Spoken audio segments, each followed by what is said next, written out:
নমস্কার বন্ধুরা, আমি আজ চলে এসেছি বিশাল সিরিজ থেকে তোমাদের সাথে শেয়ার করার জন্য যে স্কোয়ার অফ 2 ডিজিট নাম্বার আমরা কিভাবে বের করব।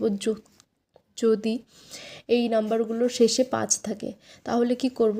ফার্স্ট কাজ হবে আমাদের একে ব্রেক করে নেওয়া। ব্রেক করে নিলাম দুভাগে। এবার কি করব, এই 5-এর যে স্কোয়ার হয় এটাকে আমরা বের করব। 5-এর স্কোয়ার কত? 25। এটাকে সিম্পলি লিখে দেব এবং যেটা বাঁচলো অর্থাৎ 3-এর ঠিক পরের ডিজিট কি হয়? 3 4, তাই তো?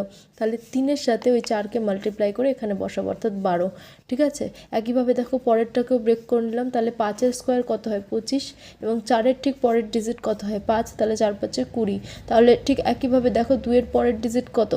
3। তাহলে 3 2 6 25। একইভাবে দেখো 7-এর পরের ডিজিট কি? 8। তাহলে 7 8 56 25। একইভাবে দেখো 8-এর স্কোয়ার কত? 8-8-এর পরের ডিজিট কি হয়? 9। তাহলে 8 9 72 25। এটাই হয়ে যাবে আমাদের আনসার। যদি বুঝে থাকো তাহলে আমাকে এই আনসারগুলো বলে কমেন্ট সেকশনে অবশ্যই জানাও। Thank you for watching.